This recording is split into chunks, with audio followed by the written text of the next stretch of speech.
안녕하세요. 가족 이야기 구독자 여러분. 저는 사형수를 형장으로 호송하고 있었습니다. 총살 직전 그는 소주 3잔을 청하더군요. 그리고는 잔을 뒤집어 놓고 새끼손가락으로 잔 바닥을 가볍게 3번 두드렸습니다. 그 동작을 본 순간 저는 새파랗게 질려 소리쳤습니다. 멈춰, 쏘지 마. 순식간에 형장은 아수라장이 되었습니다. 서울 종로의 낡은 다세대 주택, 그 깊숙한 골목에 자리한 제 방은 언제나 퀴퀴한 곰팡이 냄새와 어머니의 한약 냄새가 뒤섞여 있었습니다. 밤 10시 반, 아래층에서 들려오는 떡파는 할머니의 칼질 소리가 낡고 스산한 동네의 정적을 외롭게 갈랐습니다. 저는 낡은 평상에 웅크리고 앉아 있었습니다. 눈앞에는 식어빠진 밥상이 놓여 있었죠. 멀건 된장찌개와 바짝 마른 두부조림 몇 조각이 전부였습니다. 안방에 누워 계신 어머니의 밭은 기침 소리가 간간히 들려올 때마다 제 가슴은 소금물에 절여지는 듯 아팠습니다. 어머니는 3년째 말기 신부전증을 앓고 계셨습니다. 병원의 혈액투석기는 어머니의 생명줄인 동시에 제 얼마 안 되는 경감 월급을 갈아 마시는 기계이기도 했습니다. 매달 월급날이면 약값, 월세, 지난달에 빌린 사채 이자를 갚고 나면 제 주머니에는 아침을 때우려면 몇 봉지 살 돈밖에 남지 않았습니다. 입안에 밥을 우겨 넣었습니다. 바싹 마른 밥알은 모래를 씹는 것처럼 서걱거렸습니다. 45, 남들은 가정을 꾸리고 번듯한 집에서 살 나이에 저는 여전히 이 허름한 내 벽 안에 갇혀 있었습니다. 홀몸으로 병든 노모와 언제 갚을지 모를 막대한 빚을 짊어진 채 말입니다. 문득 거울에 비친 제 모습을 보면 희끗희끗한 머리카락과 잦은 야간 근무와 기나긴 수사로 검게 그을린 얼굴이 보였습니다. 과연 내가 올바른 직업을 선택한 것일까 하는 자문이 절로 나왔습니다. 그때 어머니의 갓입은 목소리가 들려왔습니다. 동진아. 저는 수저를 놓고 급히 방으로 들어가 해진 소미불을 덮어드렸습니다. 네, 어머니, 몸은 좀 어떠세요? 마른 장작처럼 앙상한 어머니는 흐린 눈으로 저를 미안하게 바라보셨습니다. 내가 너를 너무 고생시키는구나. 차라리 그냥 내 아버지 따라가게 내버려 두지. 이러다 너는 언제 장가가서 이 어미한테 장손 하나 안겨주겠니? 저는 어머니의 차갑고 주름진 손을 잡으며 가슴에서 터져 나오려는 한숨을 억지로 삼켰습니다. 어머니, 무슨 그런 섭섭한 말씀을 하세요. 의사 선생님이 상태가 점점 안정되고 있다고 하셨어요. 제가 다 알아서 할 수 있으니 걱정 마시고 푹 쉬세요. 쓸데없는 생각 마시고요. 말은 그렇게 씩씩하게 했지만 속은 타들어가는 것 같았습니다. 어제 과장님이 저를 따로 부르시더니 어머니께서 비보험 신약인 조혈 촉진제를 쓰셔야 한다고 했습니다. 한 달에 1,000만 원 가까이 드는 약이었습니다. 그 돈을 어디서 구해야 할지 막막했습니다. 어머니는 잠시 침묵하시더니 슬픈 목소리로 다시 물으셨습니다. 근데 건우는 왜 이렇게 통 안 보이니? 옛날에는 둘이 그림자처럼 붙어 다니더니 훌쩍 떠난 지 10년이 넘도록 얼굴 한 번 안 비추네. 어머니 입에서 나온 건우라는 이름에 심장이 덜컥 내려앉았습니다. 박건우, 제 가장 친한 친구이자 95년 특수훈련 동기인 동료. 그 시절 우리는 잠도 밥도 훈련도 함께하며 생사를 같이 하기로 맹세한 한 쌍의 형제였습니다. 그러다 10년 전 건우는 흔적도 없이 사라졌습니다. 규율 위반으로 쫓겨나 잠적했다는 소문도, 어떤 어두운 사건에 연루되어 도망쳤다는 소문도 있었습니다. 저는 옛 인맥을 총동원해 사방으로 수소문했지만 돌아오는 것은 섬뜩한 침묵뿐이었습니다. 건우는 마치 이 세상에서 증발해 버린 것 같았습니다. 저는 어머니를 안심시키려 태연한 목소리로 거짓말을 했습니다. 아마 멀리 발령나서 일하느라 바쁘거나 처자식 데리고 어디 다른 데서 자리 잡았겠죠. 원래 바람처럼 여기저기 떠도는 녀석인 거 어머니도 잘 아시잖아요. 어머니는 입맛을 다시며 고단한 잠에 빠져들었습니다. 저는 밖으로 나와 담배 한 개비를 꺼내 물었습니다. 매캐한 연기를 깊게 빨아들이자 폐부 깊숙이 파고드는 무력감을 잠시나마 떨칠 수 있었습니다. 어둠 속으로 흩어지는 하얀 연기를 보며 다시 건우를 떠올렸습니다. 그의 오만한 미소와 거칠지만 의리 있던 성격을 야, 우리 둘 중에 먼저 가는 놈이 남은 놈한테 제일 독한 소주 한 병 제사상에 올려주기로 한 거 잊지 마라. 귓가에 맴도는 옛 약속에 코끝이 찡해졌습니다. 그때 무미건조한 문자 알림음이 저를 현실로 끌어냈습니다. 낡은 폴더폰을 열자 시퍼런 액정 불빛이 눈을 찔렀습니다. 상관에게서 온 문자였습니다. 이동진 경감, 내일 새벽 4시 부대로 복귀할 것, 서부 사형 집행장, 사형 집행 감독 임무, 대상은 특수 중범죄자, 시간 엄수. 저는 휴대폰을 닫고 삐걱거리는 나무 책상 위에 던졌습니다. 또 하나의 목숨이 사라지는구나. 또 밤을 새우겠군. 우리 직업이란 게 그렇습니다. 악과 죽음을 너무 많이 마주하다 보니 감정이 돌처럼 굳어버리는 것. 하지만 이번에는 왠지 모르게 마음이 뒤숭숭했습니다.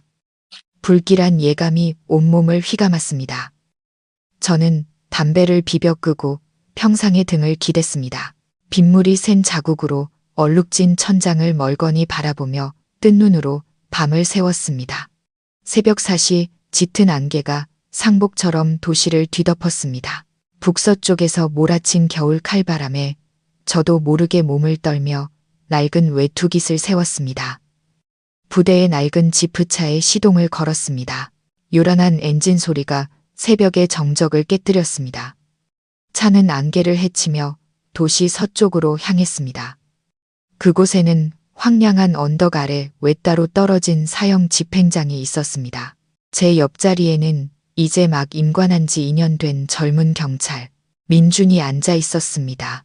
아직 앳된 얼굴에는 긴장한 기색이 역력했습니다. 사형 집행에 참여하는 것은 이번이 처음이라고 했습니다. 민준이 어색한 침묵을 깨고 입을 열었습니다. 선배님, 이번 사형수 그렇게 악질이라면서요? 교도소 쪽 사람들 말 들어보니까 수감 내내 말 한마디 안 하고 엄청 독했다고 하던데요. 저는 울퉁불퉁한 비포장 도로를 주시하며 핸들을 꽉 잡은 채 담담하게 대답했습니다.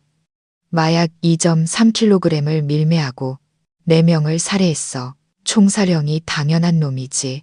독한지 아닌지는 저기 기둥 앞에 서봐야 아는 거고 살아있을 땐 온갖 폼 다 잡던 깡패들도 막상 형장에 오면 오줌 지리면서 제대로 서지도 못해. 양쪽에서 부축해야 겨우 걸어. 민주는 몸을 떨며 더는 묻지 못하고 입을 다물었습니다. 저는 담배를 또 한 대 피워 물었습니다. 담배 연기와 매캐한 엔진 오일 냄새, 낡은 가죽 시트의 곰팡내, 이 모든 것이 뒤섞여 사형 집행을 가는 차 안에 독특한 냄새를 만들어냈습니다. 저는 이 냄새에 익숙했고 지독할 만큼 익숙했습니다. 안개 너머로 사형장이 모습을 드러냈습니다. 잡초가 무성한 넓은 공터, 3개의 검은 나무 기둥이 마치 저승사자의 손가락처럼 하늘을 향해 흉물스럽게 솟아 있었습니다. 주변에는 이미 경비 병력이 폴리스 라인을 치고 삼엄한 경계를 펴고 있었습니다. 아직 동이 트기 전이었지만 호기심 많은 구경꾼들이 바깥쪽에 꽤 많이 모여 있었습니다. 수군거리는 소리, 욕설, 울음소리가 뒤섞여 음산하고 혼란스러운 분위기를 자아냈습니다. 정해진 위치에 차를 세우고 내리자 밤이슬에 축축해진 붉은 흙이 밟혔습니다. 근처에서 뜨거운 차를 마시던 다른 팀 동료들이 저를 보고 손을 흔들었습니다. 도청 소속의 늙은 법의관 김 과장이 껄껄 웃으며 김이 모락모락 나는 찻잔을 건넸습니다. 이 경감 또 밤새웠나? 눈이 슛한 걸 보니 저는 의례적으로 인사하며 잔을 받아들고 속을 덮이려 한 모금 마셨습니다. 김 과장님도 일찍 나오셨네요. 어머니가 밤새 앓으셔서 한숨도 못 잤습니다. 김 과장은 목소리를 낮추며 비밀스럽게 말했습니다. 이번 건 보통이 아니야. 듣자 하니 이 사형수 몇 년 동안 면회 온 가족 하나 없고 신원 기록도 아주 이상해. 검찰 쪽에서도 겉핥기식 정보밖에 모른다더군. 저는 미간을 찌푸렸습니다. 불안감이 다시 고개를 들었습니다. 마약 밀매의 연쇄 살인범인데 기록이 비밀에 붙여져 있다니. 보통 이런 중대 사건은 언론에서 대서특필하기 마련인데 저도 모르게 물었습니다. 그놈 이름이 뭡니까? 김 과장은 눈을 가늘게 뜨고 기억을 더듬었습니다. 이름이 뭐였더라? 아, 박건우던가 권우던가 75년생. 자네랑 동갑이겠네. 손에 들고 있던 찻잔이 심하게 흔들렸습니다. 뜨거운 찬물이 손등에 떨어져 화끈거렸습니다. 박건우 1975년생. 단순한 우연의 일치일까?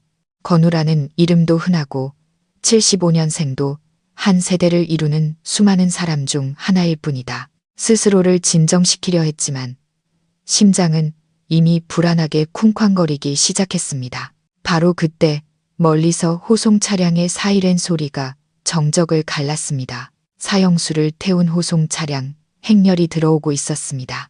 헤드라이트 불빛이 길가의 잡초를 스치며 세 개의 차가운 기둥을 비췄습니다.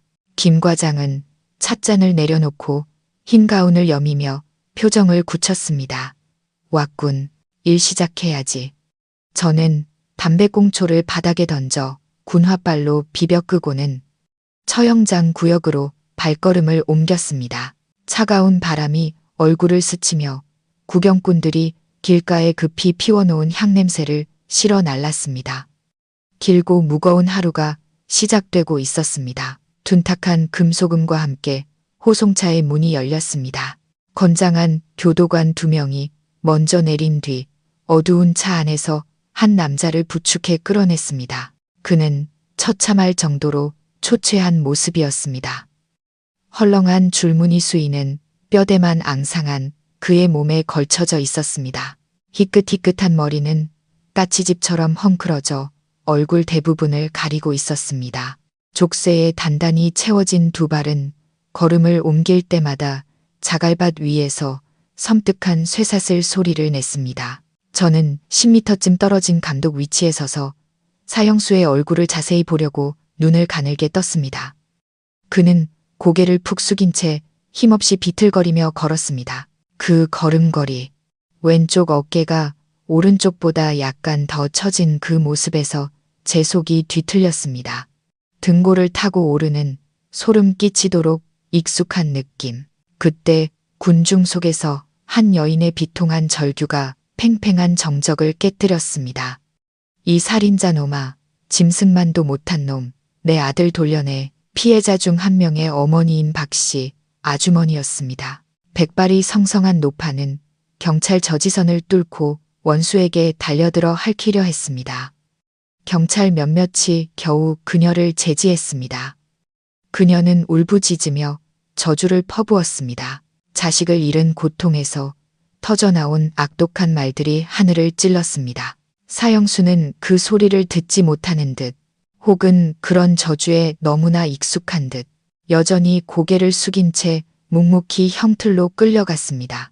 사형집행위원회가 자리에 섰습니다.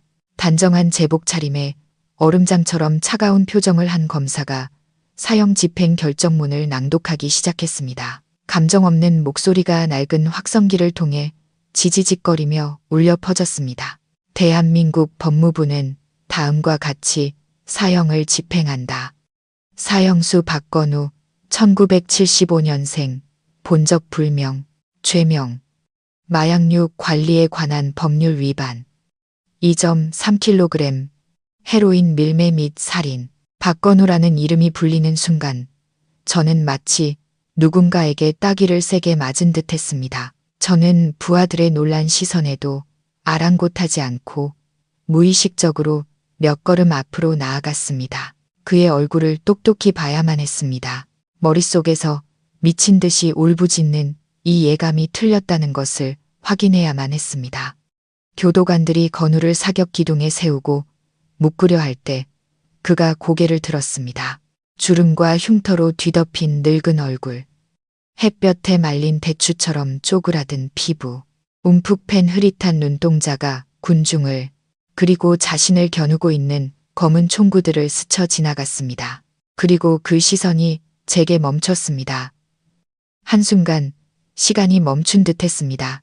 얼굴은 너무나 변해 알아볼 수 없을 정도였지만 그 눈빛만은 오만하면서도 비통하고 말로 다 할 수 없는 깊은 슬픔을 담은 그 눈빛은 틀림없는 내 친구 건우의 것이었습니다. 저는 망연자실하여 손발에 힘이 풀렸습니다.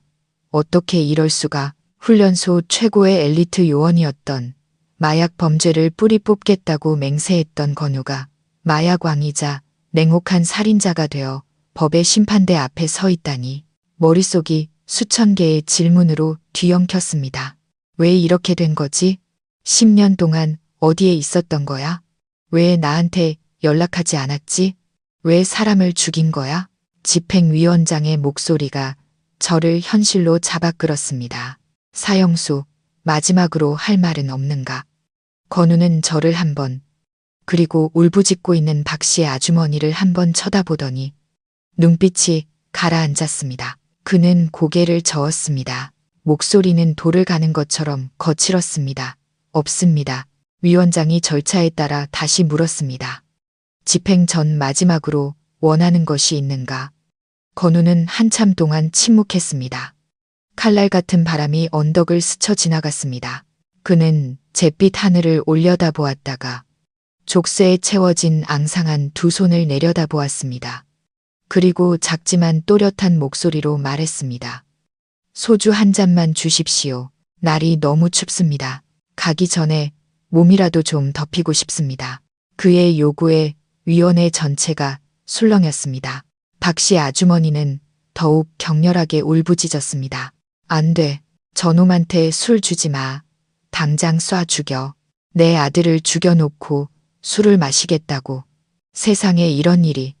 위원장은 검사와 집행팀장을 돌아보며 짧게 상의했습니다. 그들의 눈에는 망설임이 비쳤지만 한 인간의 마지막 순간에 대한 인간적인 배려였는지 혹은 집행을 순조롭게 진행하고 싶어서였는지 이내 고개를 끄덕였습니다. 저는 그 자리에 못 박힌 듯 서 있었습니다. 추운 날씨에도 불구하고 등줄기에는 식은땀이 흥건했습니다. 술, 건우가 술을 마시고 싶어 한다. 옛날의 그 약속을 기억하라는 뜻일까? 아니면 그냥 술고래의 오랜 습관일 뿐일까? 바나나 잎으로 막은 소주병과 하얀 사기잔 3개가 작은 쟁반에 담겨 건우 앞에 놓였습니다.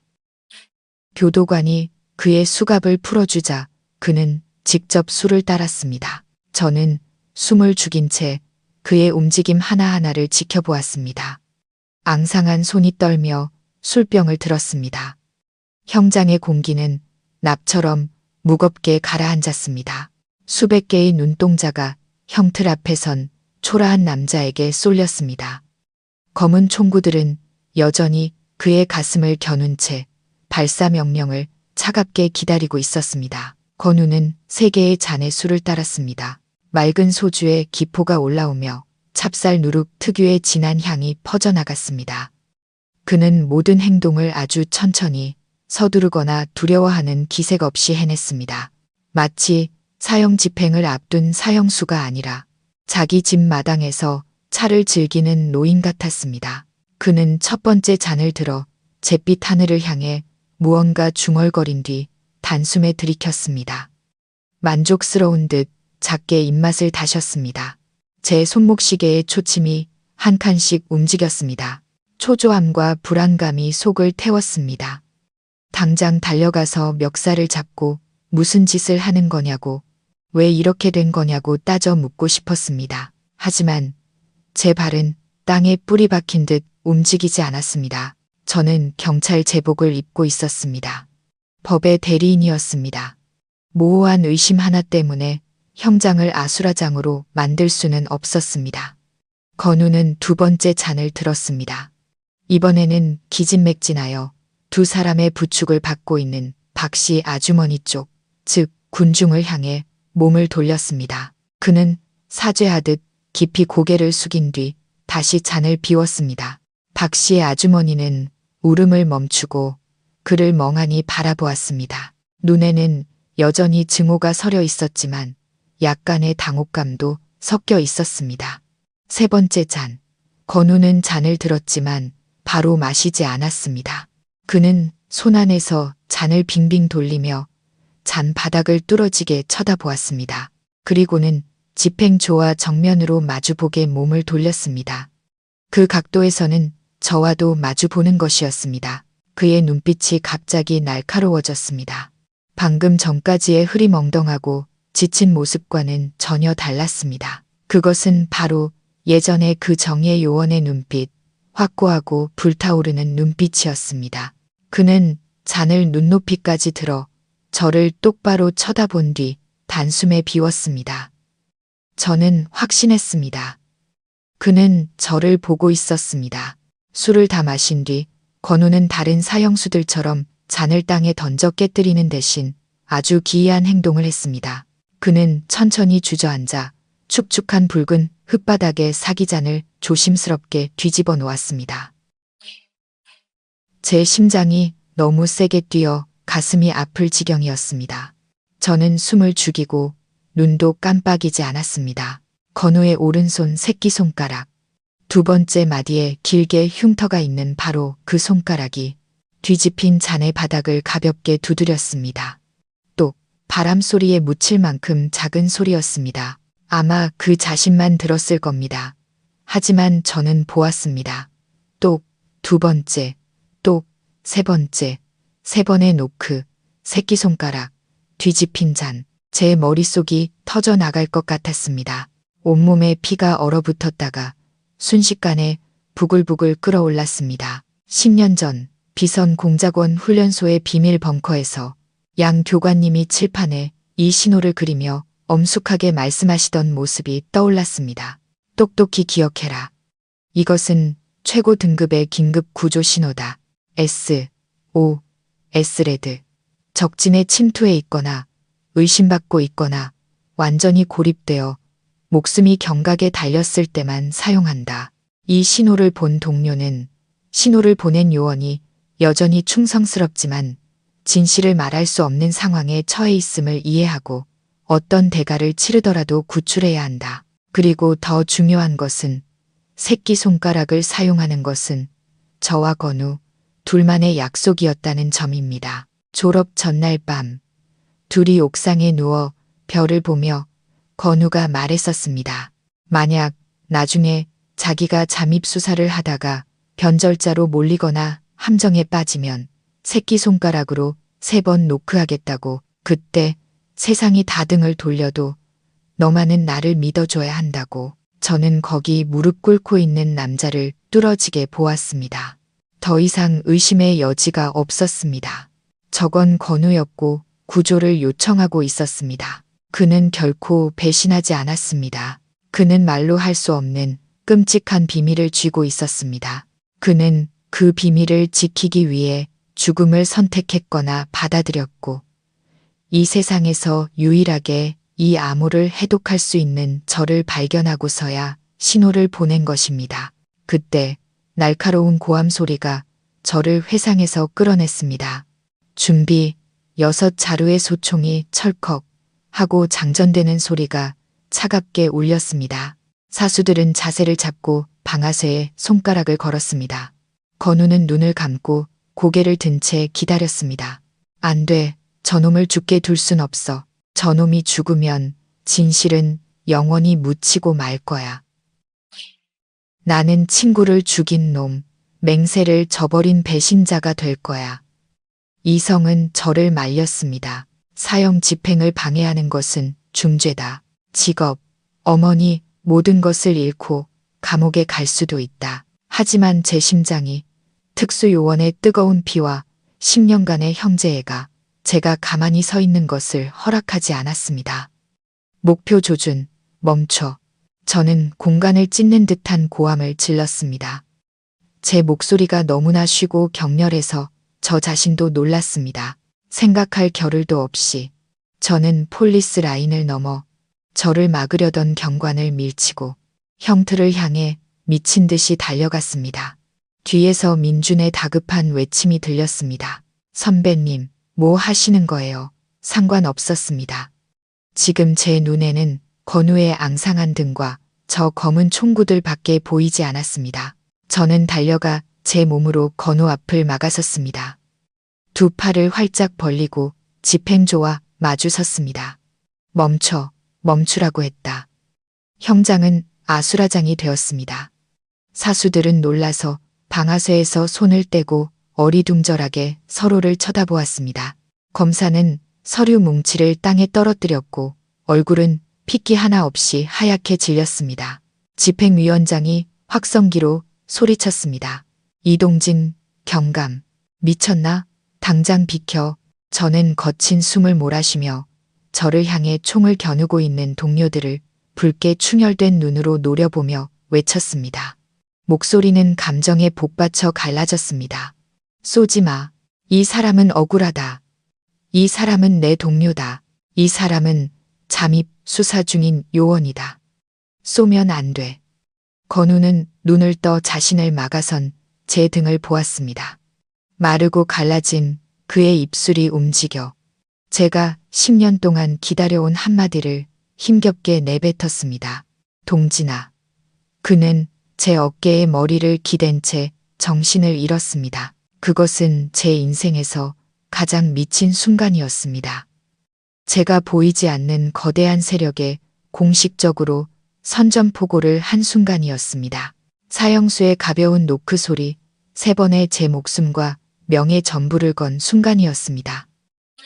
사형장은 전례 없는 혼란 속에서 산산조각 났습니다. 고함 소리, 분주한 발소리, 질서를 회복하라는 확성기 소리가 뒤섞여 귀를 찢는 소음을 만들어냈습니다. 저지선 밖에서 잠시 멍하니 있던 박 씨의 아주머니가 태풍처럼 달려들었습니다. 자식을 잃은 억눌렸던 슬픔이 맹목적인 분노로 폭발했습니다. 그녀는 발밑에 흙과 돌을 한 움큼 쥐어 저와 건우에게 마구 던졌습니다. 목이 쉬어라 소리쳤습니다. 살인자 놈, 경찰이 범죄자를 감싸 저놈을 죽여. 하늘이 있다면 이 천벌 받을 놈들을 죽여버려. 날아온 벽돌 조각이 제 이마를 스쳐 지나갔습니다. 뜨거운 피가 흘러내려 눈으로 들어가 따가웠습니다. 저는 피하지 않았습니다. 여전히 동상처럼 우뚝 서서 정신을 잃은 친구를 두 팔 벌려 보호했습니다. 저는 그녀의 고통을 이해했습니다. 그녀의 눈에 건우는 불구대천의 원수였고 저는 저주받아 마땅한 공범이었습니다. 하지만 저는 설명할 수 없었습니다. 적어도 지금은 어머니의 울음소리에 자극받은 군중도 경찰 저지선을 밀치기 시작했습니다. 욕설이 빗발쳤습니다. 변절자 놈. 마약상들한테 돈 받아먹고 미친 짓 하는 거냐. 저놈들 때려 죽여. 지원 병력은 분노한 군중이 처형 구역으로 밀려드는 것을 막느라 진땀을 뺐습니다. 집행위원장은 얼굴이 벌개져서 달려와 제 얼굴에 권총을 겨눴습니다. 동진이, 너 지금 무슨 짓 하는지 알아? 감옥에서 썩고 싶어? 당장 비켜. 저는 그의 눈을 똑바로 쳐다보았습니다.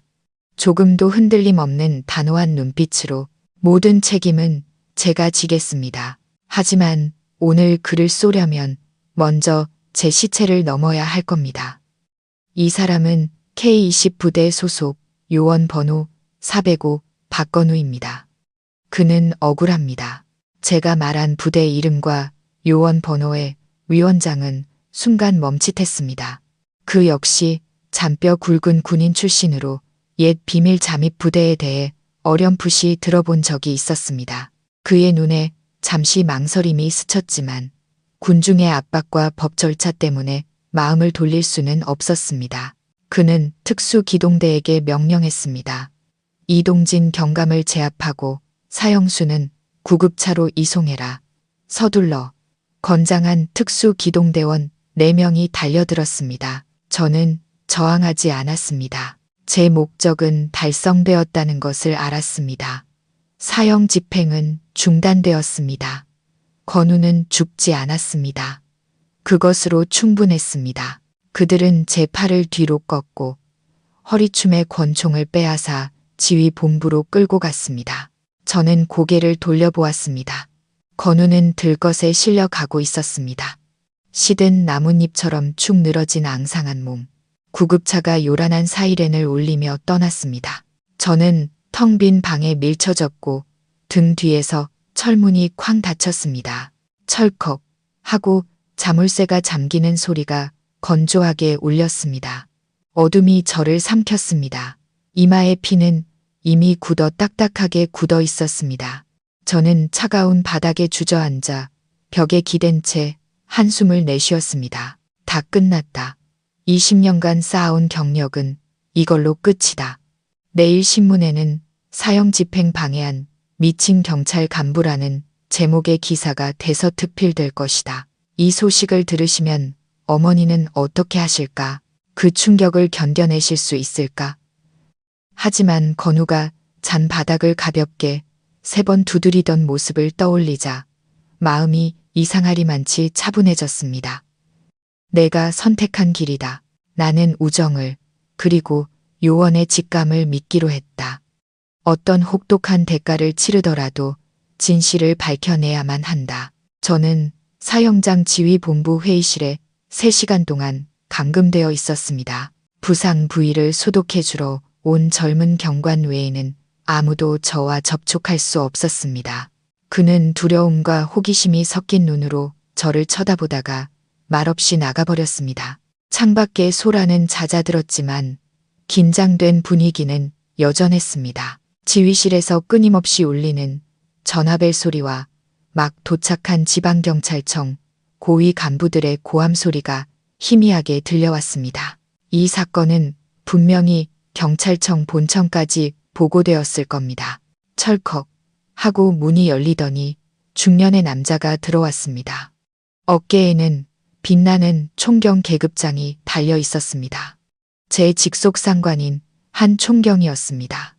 한 총경은 제 맞은편 의자에 앉아 담뱃갑을 테이블에 올려놓으며 잔뜩 화가 난 얼굴로 책상을 쾅 내리쳤습니다. 너 미쳤구나, 동진아. 네가 이렇게 무모한 놈인 줄은 몰랐다. 지금 네가 무슨 짓을 저질렀는지 알아? 너 때문에 이 동네 전체가 발칵 뒤집혔다고. 저는 침착하게 그를 바라보았습니다. 알고 있습니다. 하지만 다른 방법이 없었습니다. 한 총경이 으르렁거렸습니다. 다른 방법이 없어. 너 박건우가 누군지 알아? 마약왕이야. 냉혈한 살인자라고. 기록이 멀쩡히 있고 증거도 충분하고 법원에서 판결까지 내렸어.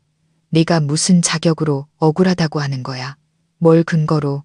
10년 전 낡아빠진 우정 때문에. 저는 몸을 앞으로 기울여 상관의 눈을 깊이 들여다보았습니다.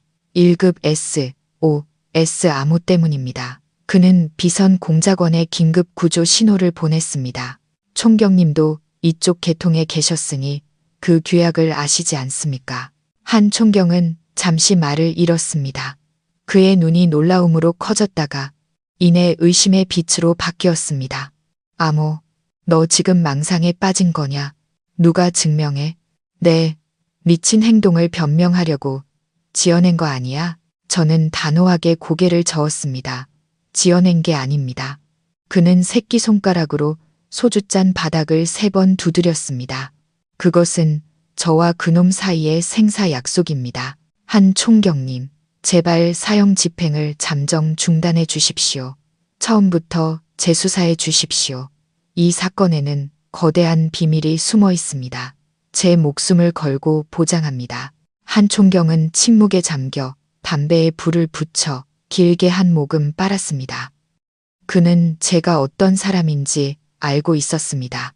20년 경력 동안 원칙을 어기거나 사적인 감정으로 일을 처리한 적이 없었습니다. 저의 단호함에 그의 마음이 흔들리기 시작했습니다. 그는 한숨을 쉬며 연기를 내뿜었습니다. 늦었어. 위에서 명령이 내려왔다. 널 직위 해제하고 조사에 착수하라고. 넌 지금 바로 T16 구치소로 이송될 거다. 박건우는 만약 위기를 넘기고 살아난다 해도 다음 주에 다시 집행될 거야. 넌 그를 구할 수 없어. 저는 주먹을 꽉 쥐었습니다. 손톱이 살을 파고들어 아팠습니다. 지방경찰청장님을 만나게 해주십시오. 직접 보고해야 합니다. 한 총경은 고개를 저으며 일어섰습니다. 지금은 아무도 널 만나주지 않을 거다. 준비해. 널 데리러 올 차가 곧 도착할 테니. 그는 등을 돌려 문으로 향했습니다. 그의 손이 문고리에 닿았을 때 제가 뒤에서 말했습니다. 총경님, 1998년 박건우의 원본 인사 기록을 확인해 주십시오. 누가 그의 이름 옆에 요원 명단에서 삭제라고 서명했는지 찾아주십시오. 저는 기록이 조작되었다고 의심합니다. 한 총경은 잠시 멈칫하더니 서둘러 밖으로 나갔습니다. 문이 쾅 닫혔습니다. 저는 다시 차가운 방에 홀로 남겨졌습니다. 하지만 저는 옛 상관의 마음에 의심의 씨앗이 뿌려졌음을 알았습니다. 그것이 지금 저의 유일한 희망이었습니다. 호송 차량은 해가 질 무렵 저를 T16 구치소로 데려갔습니다. 부슬부슬 내리는 겨울비가 구치소의 풍경을 더욱 암울하게 만들었습니다. 저는 비위 공직자 전용 독방에 수감되었습니다. 회색 콘크리트 벽 침대 역할을 하는 시멘트 단상, 그리고 구석의 재래식 변기. 이제 이곳이 저의 세상이었습니다. 구치소에서의 첫날 밤은 영원처럼 길었습니다. 머리의 상처는 욱신거렸고 뼛속까지 파고드는 추위에도 불구하고 잠을 이룰 수가 없었습니다. 집에 혼자 계실 어머니를 누가 돌봐드릴지 걱정스러웠습니다. 건우의 생사도 알 수 없었습니다. 잔을 두드리던 그의 절망적인 눈빛이 계속해서 저를 괴롭혔습니다. 다음 날 아침 감방문이 열렸습니다. 교도관이 제 이름을 불렀습니다. 수감자 이동진, 조사실로 면회다. 저는 조사실로 이송되었습니다. 검찰이나 감찰부에서 나온 조사관일 거라고 생각했지만 방 안에서 저를 기다리고 있던 사람은 전혀 예상치 못한 인물이었습니다. 백발이 성성한 노인. 고된 세월의 흔적이 역력한 얼굴이었지만 두 눈은 여전히 날카롭게 빛나고 있었습니다. 그는 수수한 평상복 차림에 흑단 지팡이를 짚고 있었습니다. 저는 꼿꼿이 서서 군인처럼 거수경례를 했습니다. 교관님께 대하여 경례. 그는 바로 예비역 대령이자 전 특수훈련 교관이었던 양 교관님이었습니다. 저와 건우에게 요원의 첫걸음을 가르쳐 주신 존경하는 스승님. 은퇴 후 고향에 칩거하며 좀처럼 모습을 드러내지 않으셨는데 어떻게 이 시간에 이곳에 계신 건지 알 수 없었습니다. 양 교관님은 제 머리부터 발끝까지 훑어보시더니 이마에 흰 붕대에 시선을 멈췄습니다. 그는 작게 고개를 끄덕이며 낮지만 힘있는 목소리로 말했습니다. 앉아라. 꼴이 말이 아니구나. 저는 맞은편 의자에 앉아 고개를 숙였습니다. 죄송합니다, 교관님. 실망시켜드렸습니다. 양 교관님은 피구으며 지팡이로 바닥을 가볍게 쳤습니다. 실망. 내가 왜 실망해야 하나? 친구를 구하려고 총구를 막아선 게 실망스러운가? 아니면 사형집행위원회 전체에 맞선 게 실망스러운가? 저는 놀라서 그를 쳐다보았습니다. 늙은 스승의 눈에는 질책이 아닌 오히려 은근한 칭찬의 빛이 담겨 있었습니다. 양 교관님은 엄숙하게 말했습니다. 넌 아주 잘했다. 만약 어제 네가 막지 않았다면 그때야말로 내가 실망했을 거다. 내가 너희들에게 뭐라고 가르쳤나? 요원은 죽을지언정 동료를 버리지 않는다고 했다. 그는 제게 얇은 서류철을 밀었습니다. 방금 병원에서 오는 길이다. 건우놈, 위기는 넘겼다. 심각한 영양실조에다 옛날 부상이 재발했다더군. 하지만 가장 중요한 건 내가 의심했던 것이 사실로 확인되었다는 거다. 제 심장이 마구 뛰었습니다. 교관님, 제 말을 믿어주시는 겁니까? 양 교관님은 단호하게 고개를 끄덕였습니다. 믿는다. 그놈을 그해 잠입 요원으로 파견하라는 결정서에 서명한 사람이 바로 나이기 때문이다. 그리고 그 빌어먹을 암호를 가르친 것도 나다. 오늘 아침 네가 S 신호 때문에 형장을 뒤집어 엎었다는 소식을 듣고 바로 차를 몰아 올라왔다. 그는 목소리를 낮추고 제게 몸을 기울였습니다. 내가 가진 얼마 안 되는 영향력을 이용해 경찰청장에게 압력을 넣었다. 그들이 이 사건의 독립고문 자격으로 내가 참여하는 것을 허락했다. 새로운 사형 집행명령이 내려지기 전에 우리에게는 건우의 무죄를 증명할 48시간이 주어졌다. 저는 마치 물에 빠진 사람이 지푸라기를 잡은 심정으로 스승의 손을 꽉 잡았습니다. 이제 어떻게 해야 합니까? 교관님, 양 교관님은 품에서 붉은 직인이 찍힌 종이를 꺼냈습니다. 이건 수감자 외부 조사 허가서다. 내가 보증해서 널 48시간 동안 밖으로 빼낼 거다. 수사에 협조해야 한다. 옷 갈아입어라. 시간이 없다. 진짜 전쟁은 지금부터 시작이다. 양 교관님의 흰색 관용차가 저희를 곧장 기록 보관실로 데려갔습니다. 가는 내내 양 교관님은 침묵했습니다. 깊은 생각에 잠긴 얼굴로 차창 밖을 바라볼 뿐이었습니다. 저도 감히 많은 것을 묻지 못하고 여전히 제자들을 위해 발벗고 나서는 늙은 스승에게 속으로 감탄할 뿐이었습니다. 기록 보관실에서는 검찰 대표와 기록실장이 경계하는 태도로 저희를 맞았습니다. 그들은 거표지에 대회비, 도장이 찍힌 두꺼운 서류철을 내놓았습니다. 50대쯤 되어 보이는 검찰 대표가 흰 안경을 고쳤으며 날카로운 목소리로 말했습니다. 양 대령님, 이것이 Z98 사건의 원본 기록 전체입니다. 저희가 아주 면밀히 검토했습니다. 박건우는 처음에는 마약 조직 흉터박의 라인에 잠입한 요원이 맞았습니다. 하지만 1998년 6월 그는 독단적으로 연락을 끊고 보안 규정을 위반했습니다. 그는 서류 한 장을 넘겨 누렇게 바랜 타자, 글씨를 가리켰습니다. 이것이 당시 특별팀의 보고서입니다. 박건우가 마약왕의 신임을 얻기 위해 우리 측 비밀정보원 3명을 사살했다고 확인되었습니다. 이 사건 이후 박건우는 공식적으로 변절자로 간주되어 조직에서 제명되었습니다.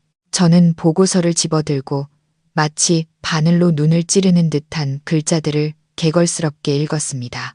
날짜, 장소, 사건, 경위가 너무나 치밀하고 논리적으로 기록되어 있어 누구도 의심할 수 없을 정도였습니다. 아래에는 당시 팀장의 서명이 있었습니다. 그 서명이 낯익었습니다.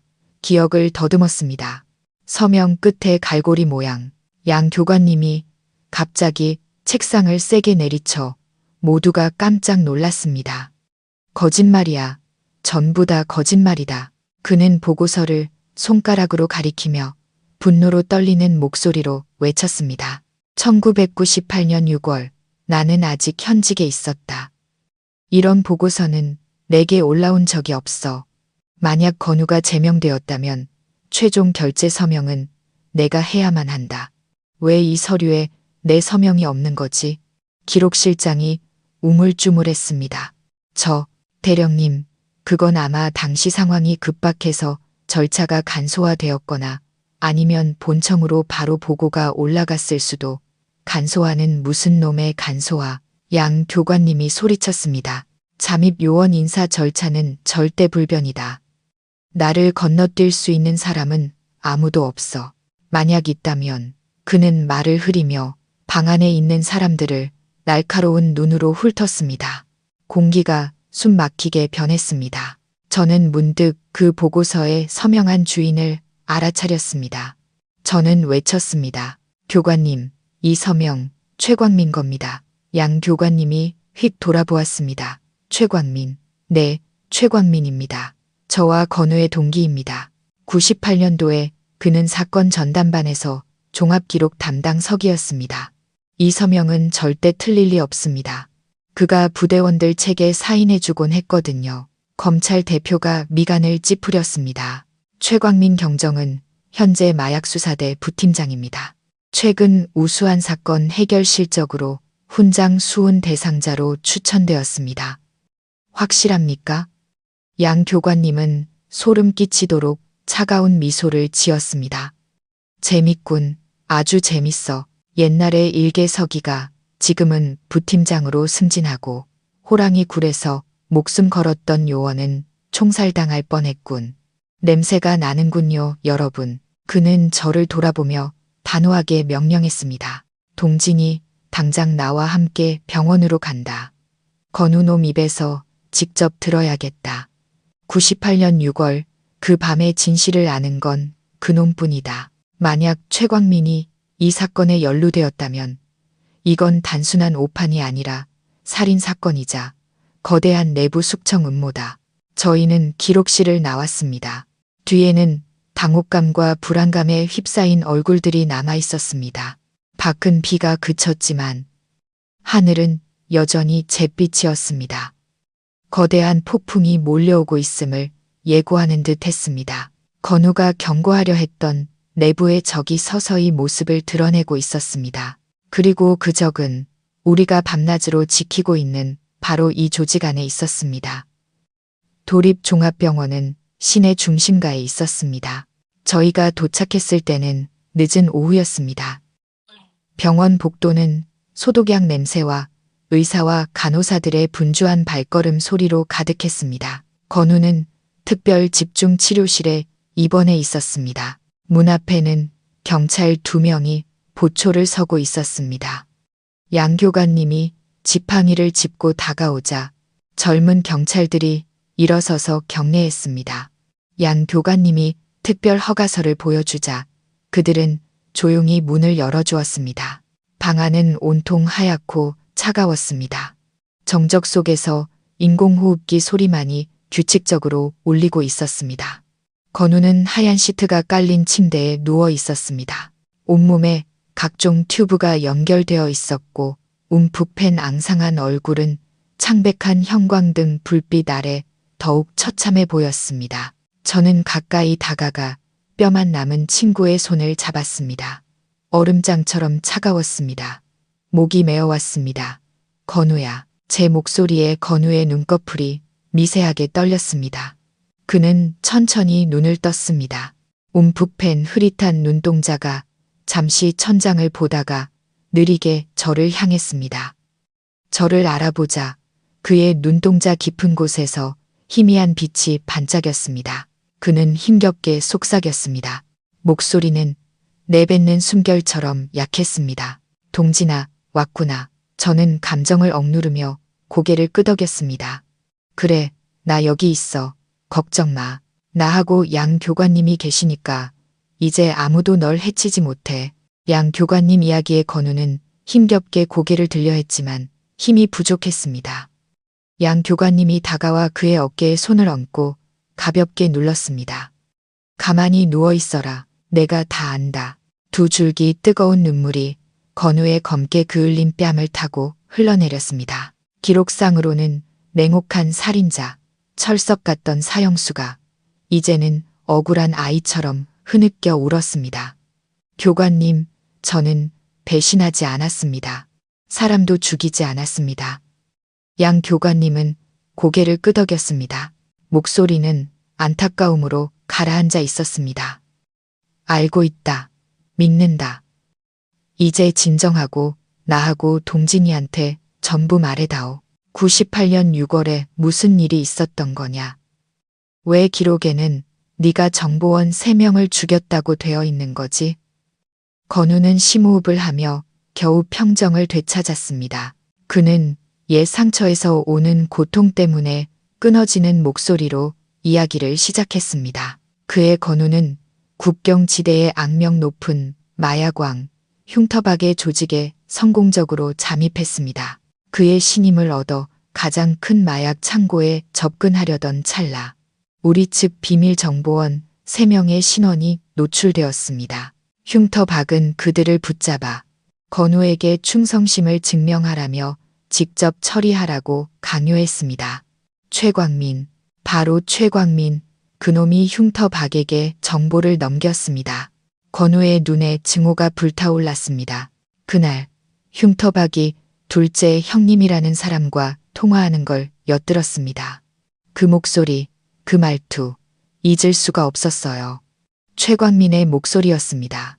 저와 양 교관님은 경악하여 서로를 쳐다보았습니다. 우리의 가설이 맞았습니다.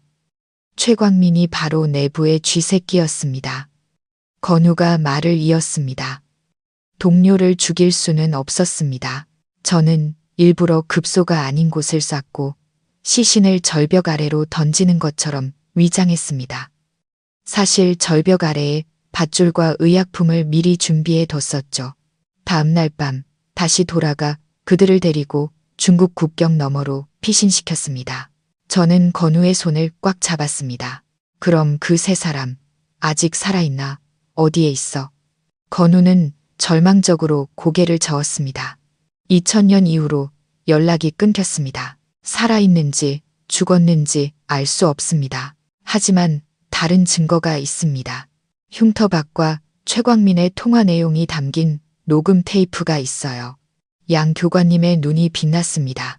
그 테이프는 어디에 있나? 건우가 힘겹게 기침을 했습니다. 얼굴이 벌개졌습니다. 그건 칠봉산 정상의 폐사찰에 숨겨뒀습니다. 우리 둘이 비피했던 곳 기억나, 동진아? 저는 미친 듯이 고개를 끄덕였습니다. 어떻게 잊을 수 있겠는가? 훈련 마지막 생존 훈련 때 길을 잃은 저와 건우는 그 폐사찰에서 하룻밤 비를 피했었다. 오른팔이 부러진 사천왕상 발밑 낡은 과자 깡통 안에 거기까지 말한 건우는 기력이 다해 정신을 잃었고 간호사가 급히 들어와 강심제를 주사했습니다. 저희는 의사가 처치하는 동안 밖으로 나와야 했습니다. 복도에 서서 양 교관님이 저를 보며 단호하게 말했습니다. 동진아, 오늘 밤 당장 움직여야 한다. 만약 최광민이 우리가 건우와 접촉했다는 걸 알면 무슨 수를 써서든 증거를 인멸하려 할 거다. 저는 시계를 보았습니다. 밤 9시, 밖에는 비가 거세지고 있었습니다. 알겠습니다, 교관님. 지금 바로 가겠습니다. 아니, 양 교관님이 막아섰습니다. 내가 같이 가겠다. 너무 위험한 일이다. 너 혼자서는 감당할 수 없어. 최광민 놈의 개들이 분명 사방에 깔려 있을 거다. 저희가 병원을 떠날 준비를 하는 동안 다른 한 곳, 호숫가의 호화로운 별장에서는 은밀한 회의가 열리고 있었습니다. 최광민은 값비싼 가죽 소파에 앉아 붉은 와인이 담긴 잔을 빙빙 돌리고 있었습니다. 그는 살이 오르고 혈색이 좋았으며 금태 안경을 쓴 모습이 지적으로 보였습니다. 이렇게 신사적으로 보이는 남자가 동료들의 억울한 죽음 뒤에 있는 배우라고는 누구도 상상할 수 없을 겁니다. 그의 앞에는 건장하고 험악하게 생긴 남자 2명이 서 있었습니다. 최광민의 신복으로 그가 직접 나서기 곤란한 더러운 일들을 처리하는 자들이었습니다. 형님, 이동진하고 양 늙은이가 기록실을 나와 병원에서 박건우를 만났습니다. 부하 한 명이 보고했습니다. 최광민은 와인을 한 모금 마셨습니다. 안경 너머의 눈이 계산적으로 가늘어졌습니다. 그는 일이 통제 불능 상태로 가고 있음을 직감했습니다. 건우가 감옥에서 썩어 죽거나 유언 한마디 못 남기고 총살당할 것이라고 너무 안일하게 생각했던 것입니다. 동진이가 그렇게 무모하게 나올 줄은 몰랐습니다. 그놈들 무슨 얘기했나? 최광민이 차가운 목소리로 물었습니다. 예, 저희 애들이 경비 때문에 가까이 접근은 못했습니다. 하지만 나올 때 양 늙은이 표정을 보니 아주 다급해 보였습니다. 분명 박건우가 뭔가를 불었던 것 같습니다. 최광민은 딱 소리를 내며 와인잔을 내려놓았습니다. 그는 일어나 방 안을 서성였습니다. 머리는 기계처럼 빠르게 돌아갔습니다. 만약 건우가 녹음 테이프 얘기를 했다면 그의 경력은 끝장이다. 그는 이 자리까지 힘들게 올라왔고 곧 차장 승진을 앞두고 있었다. 사형수 한 놈과 은퇴한 늙은이 때문에 모든 것을 무너뜨릴 수는 없었다. 그는 돌아서서 두 부하에게 명령했습니다. 잘 들어. 무슨 수를 써서든 양 늙은이와 이동진을 막아. 그놈들이 어딜 가든 따라붙어. 특히 박건우가 자주 가던 옛날 장소들을 주시해. 그는 잠시 말을 멈췄다가 살기 어린 목소리로 덧붙였습니다. 필요하다면 사고로 위장해서 처리해. 내 말 알아들었나? 두 부하는 연신 고개를 끄덕였습니다. 예, 알겠습니다. 걱정 마십시오. 최광민은 손을 휘저어 그들을 내보냈습니다. 그는 소파에 털썩 주저앉아 휴대폰을 꺼내 번호를 눌렀습니다. 상대방은 즉시 전화를 받았습니다. 여보세요. 둘째 형님입니다. 상황이 심각해졌습니다. 박건우가 아직 안 죽었습니다. 양 늙은이가 끼어들었어요. 그쪽에서는 검찰에 압력을 넣어 집행 날짜를 최대한 앞당기세요. 이 귀찮은 파리 때는 제가 처리하겠습니다. 전화를 끊고 최광민은 창밖을 보았습니다. 밤비가 세차게 창문을 때렸습니다. 마치 별장의 거짓된 평화를 깨뜨리려는 듯이 그는 입꼬리를 올리며 씁쓸하게 웃었습니다. 이 게임의 승자는 자신이다. 그에게는 돈과 권력 그리고 그를 보호하는 거대한 뒷배가 있었다. 동진과 양교관은 불 속으로 뛰어드는 불나방에 불과했다. 양교관님이 운전하는 낡은 차가 비바람을 뚫고 질주했습니다. 저는 조수석에 앉아 양 교관님이 건네준 권총을 꽉 쥐고 있었습니다. 만일의 사태에 대비한 개인 소지 허가 총이라고 했습니다. 저희는 칠봉산으로 가는 지름길을 택했습니다. 진흙탕 길은 미끄러웠고 차는 길들지 않은 말처럼 위아래로 심하게 요동쳤습니다. 비가 앞 유리를 세차게 때렸고 와이퍼는 쉴 새 없이 움직였지만 역부족이었습니다. 양 교관님은 길을 주시하며 제게 물었습니다. 그 절로 가는 길 확실히 기억하나? 10몇 년이나 지났으니 지형이 많이 변했을 텐데 저는 단호하게 고개를 끄덕였습니다. 또렷이 기억합니다. 교관님. 이 언덕을 넘어서 왼쪽 샛길로 2km쯤 가면 산기문에 도착합니다. 거기서부터는 걸어가야 합니다. 문득 백미러를 보니 뒤에서 두 개의 헤드라이트 불빛이 바짝 따라붙고 있었습니다. 교관님, 꼬리가 붙었습니다. 양 교관님은 백미러를 힐끗 보더니 침착하게 말했습니다. 알고 있다. 병원을 나설 때부터 따라붙었어. 끈질긴 놈들이군. 그는 가속 페달을 밟았고 차는 굉음을 내며 앞으로 튀어나갔습니다. 뒤따르던 불빛도 속도를 높여 끈질기게 따라왔습니다. 저놈들 우리 차를 밀어붙일 셈이군. 제가 판단했습니다. 어디 이 애송이들 운전 실력 좀 볼까. 양 교관님은 입꼬리를 올리며 웃었습니다. 노련한 늙은 군인의 미소였습니다. 급커브 길에 이르자 양 교관님은 갑자기 핸들을 꺾으며 헤드라이트를 껐습니다. 차는 무성한 덤불을 스치며 잡초에 가려진 좁은 샛길로 빠져나갔습니다. 뒤따르던 두 대의 차는 미처 반응하지 못하고 커브길을 그대로 지나쳐 빗속으로 사라졌습니다. 양 교관님은 다시 라이트를 켜고 한숨 돌렸습니다. 됐다. 일단 따돌렸어. 하지만 서둘러야 해. 금방 다시 찾아올 거다. 차는 산기젬에 멈췄습니다. 저희는 차에서 내려 손전등을 켜고 비를 맞으며 경사로를 올랐습니다. 산길은 기름을 부은 듯 미끄러웠고 날카로운 돌들이 널려 있었습니다. 바위 틈을 스치는 바람은 귀신 우는 소리처럼 섬뜩했습니다. 저는 양 교관님을 부축하며 한 걸음씩 올라갔습니다. 그의 기력은 많이 쇠했지만 의지만은 젊은 시절처럼 강인했습니다. 1시간 넘게 비바람과 사투를 벌인 끝에 폐사찰이 눈앞에 희미하게 나타났습니다. 이끼 낀 낡은 절, 깨진 기와 지붕이 황량한 산 정상에 외롭게 서 있었습니다. 안으로 들어서자 퀴퀴한 곰팡내가 코를 찔렀습니다. 부서진 불상들이 어지럽게 널려 있었습니다. 저는 손전등으로 사천왕상을 찾았습니다. 저기군. 붉고 성난 얼굴의 사천왕상. 칼의 일부가 부러진 채 절 오른쪽 구석에 우뚝 서 있었습니다. 저는 달려가 맨손으로 상 발밑의 벽돌과 흙더미를 파헤쳤습니다. 깨진 조각에 긁혀 손톱에서 피가 났지만 아픔을 느낄 수 없었습니다. 찾았나, 동진아? 양 교관님이 초조하게 물으며 손전등으로 비춰주었습니다. 찾았습니다, 교관님. 제 손에 차갑고 딱딱한 것이 닿았습니다. 녹이 슬어 얼룩덜룩한 낡은 과자, 깡통이었습니다. 저는 떨리는 손으로 뚜껑을 열었습니다. 안에는 방수를 위해 여러 겹의 비닐봉지에 꼼꼼히 쌓인 90분짜리 카세트 테이프 1개와 검은 가죽 표지에 작은 수첩이 있었습니다. 수첩을 펼쳤습니다. 희미한 불빛 아래 급하게 썼지만 또렷한 건우의 필체가 나타났습니다. 1998년 6월 15일 X창고에서 거래, 최광민, 흉터 박액에서 $50,000 수수. 1998년 6월 20일 최광민이 단속 정보 유출. 동료 3명 희생.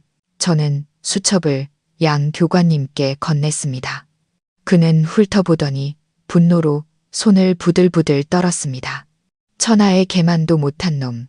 최광민 이놈은 1000번 죽어 마땅해.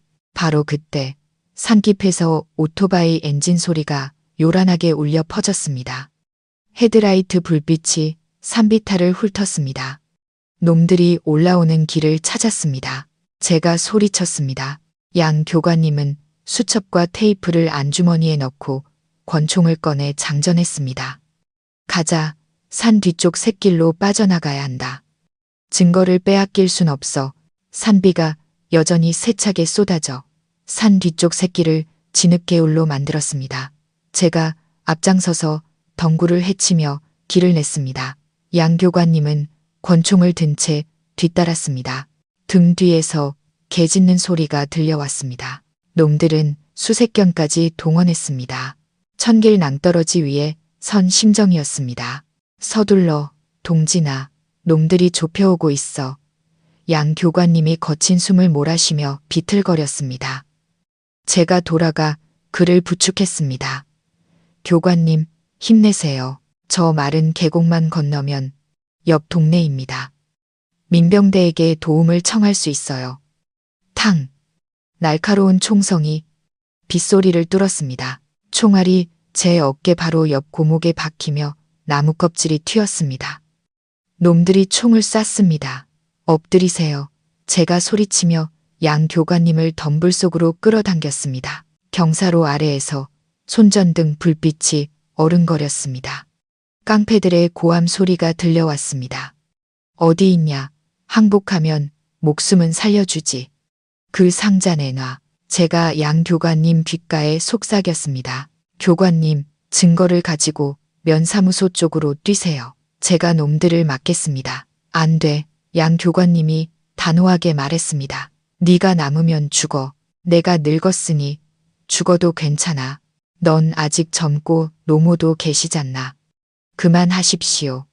제가 말을 잘랐습니다. 교관님이 가장 중요한 증인입니다. 살아남으셔서 이 증거를 세상에 알려야 합니다. 어서 가세요, 빨리. 그러고는 그가 반응할 틈도 주지 않고 벌떡 일어나 허공에 총을 쏴 놈들의 주의를 끌었습니다. 그리고는 반대 방향으로 미친 듯이 달려나갔습니다. 저기 있다. 쏴. 폭죽처럼 총성이 터졌습니다. 총알이 귓가를 스쳐 지나갔습니다. 저는 가시덤불을 헤치며 일부러 큰 소리를 내어 놈들을 양 교관님이 있는 곳에서 멀리 유인했습니다. 어디로 가는지도 모르고 그저 죽어라 달렸습니다. 왼쪽 허벅지에 날카로운 통증이 느껴지며 주저앉았습니다. 총에 맞은 겁니다. 뜨거운 피가 차가운 빗물과 섞여 흘렀습니다. 저는 이를 악물고 옷을 찢어 상처를 동여맨 뒤 다시 기어갔습니다. 앞에는 깎아지른 절벽이었습니다. 막다른 길이었습니다. 저는 절벽에 등을 기댄 채 남은 총알 2발이 든 권총을 꽉 쥐었습니다. 거친 발소리가 바로 앞까지 다가왔습니다. 어둠 속에서 거구의 사내 셋이 나타났습니다. 손에는 권총과 번뜩이는 칼이 들려 있었습니다. 얼굴에 긴 흉터가 있는 두목이 비웃었습니다. 어디로 도망가나 경찰날이. 상자를 내놓으면 곱게 죽여주지. 저는 비웃으며 빈 권총을 들어 올렸습니다. 사실 총알은 남아 있었지만 놈들을 속이려 했습니다. 절벽 아래로 던져버렸다. 내려가서 찾아보시지. 흉터가 있는 놈이 격분하여 달려들었습니다. 감히 날 속여. 죽여버리겠다. 그가 5미터 앞까지 다가왔을 때 저는 갑자기 총구를 그의 다리에 겨누고 쐈습니다. 탕! 그는 고통스러운 비명을 지르며 쓰러졌습니다. 남은 2놈이 잠시 멈칫하더니 일제히 제게 총을 쏘았습니다. 저는 옆으로 굴러 총알을 피하려 했지만 늦었습니다. 총알 한 발이 제 오른쪽 어깨를 꿰뚫었습니다. 권총이 손에서 튕겨 나갔습니다. 저는 바닥에 쓰러졌습니다. 피가 쏟아졌고 시야가 흐려졌습니다. 2 깡패가 다가와 검은 총구를 제 머리에 겨눴습니다. 잘 가게, 이 경감. 저는 눈을 감았습니다. 늙으신 어머니, 건우, 양 교관님의 얼굴이 아른거렸습니다. 끝이구나. 최선을 다했다. 갑자기 눈부신 빛이 깡패들의 얼굴을 비췄고 요란한 사이렌 소리가 울렸습니다. 경찰이다. 총 버려. 경사로 위에서 방탄복을 입은 수십 명의 경찰 기동대원들이 천사처럼 쏟아져 내려왔습니다. 양 교관님이 그들과 함께 있었습니다. 그는 저를 가리켰습니다. 저기 있다. 저 친구를 구해줘. 깡패들은 혼비백산하여 달아났지만 이미 늦었습니다. 포위망은 좁혀졌습니다. 저는 비틀거리며 다가오는 양 교관님의 모습을 보며 희미하게 미소 짓다가 끝없는 어둠 속으로 빠져들었습니다. 저는 익숙한 소독약 냄새 속에서 깨어났습니다. 하지만 이번에는 주변 공기가 평온하게 느껴졌습니다. 허벅지와 어깨에서 오는 욱신거리는 통증에 잠이 깼습니다. 몸을 살짝 움직여 보니 제가 건우가 누워있던 것과 똑같은 집중 치료실에 있다는 것을 알았습니다. 일어났느냐? 양 교관님의 따뜻한 목소리가 들렸습니다. 눈을 뜨니 그가 침대 옆에 앉아 계셨습니다. 늙은 얼굴에는 피곤한 기색이 역력했지만 눈빛만은 기쁨으로 반짝였습니다. 교관님, 증거는? 제가 깨어나자마자 처음으로 물었습니다. 양 교관님은 미소 지으며 주름진 손을 제 이마에 얹었습니다. 걱정 마라. 안전하다. 증거는 경찰청, 본청, 마약범죄수사국으로 바로 전달됐다. 어젯밤 본청 인력이 비밀리에 내려와 나와 협력해서 그 깡패놈들을 모조리 체포했다. 저는 안도의 한숨을 내쉬었습니다. 가슴을 짓누르던 천근만근의 돌덩이를 내려놓은 기분이었습니다. 건우는요? 그 친구는 어때요? 양 교관님의 입가에서 미소가 사라졌습니다. 그는 한숨을 쉬며 목소리를 낮췄습니다. 여전히 위중하다.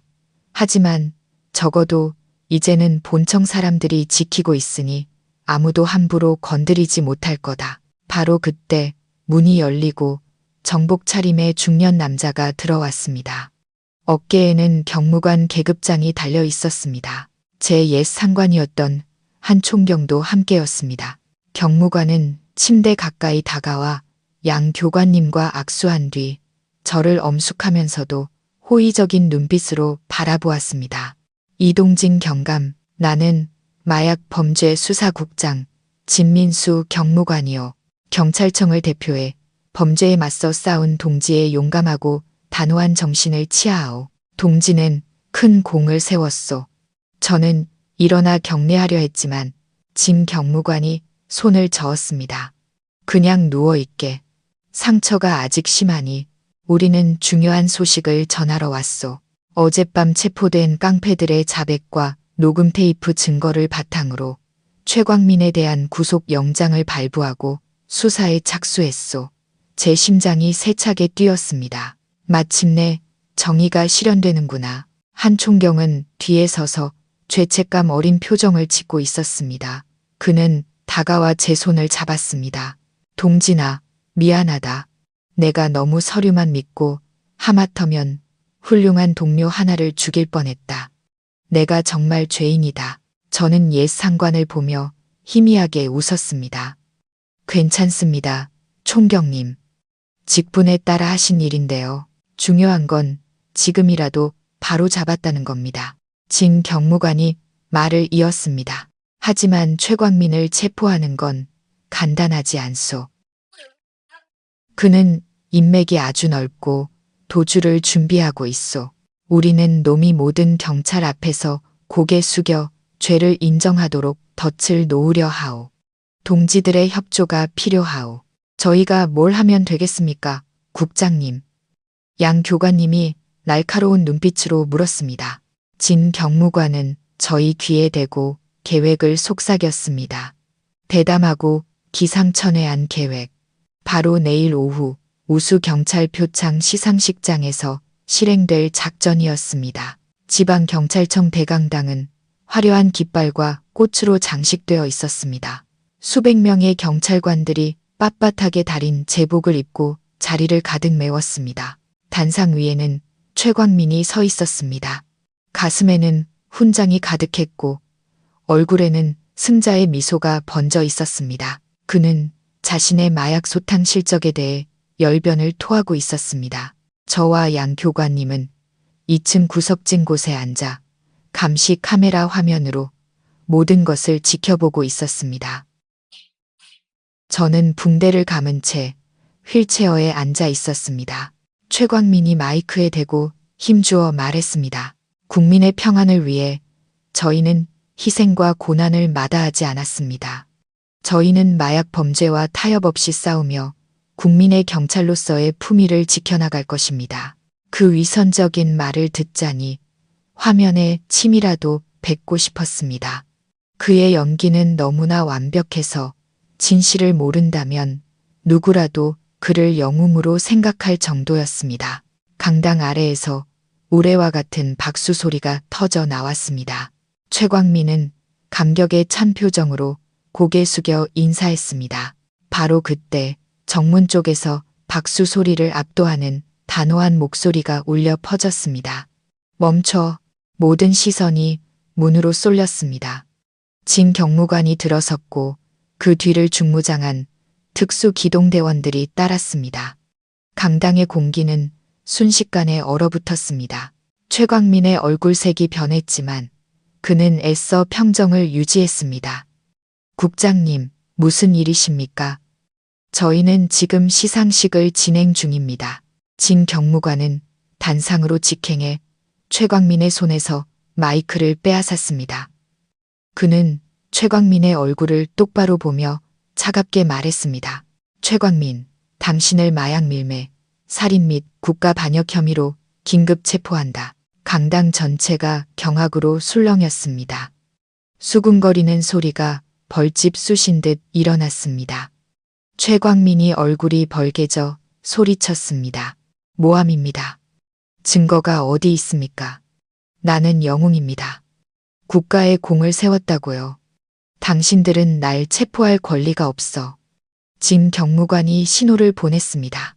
무대 위 대형 스크린이 꺼졌다가 낡은 카세트 플레이어가 돌아가는 영상이 나타났습니다. 지지직거리는 소리와 함께 최광민의 목소리가 또렷하게 흘러나왔습니다. 여보세요, 박 사장. 나 최광민이야. 50kg 물량 오늘 밤 6번 국도로 옮겨. 단속반은 다 빼놨으니까 내 목 잊지 말고. 그리고 이어서 그의 차가운 명령이 들렸습니다. 박건우 놈이 너무 많이 알아. 처리해. 동료 죽이고 도망친 것처럼 현장 조작해.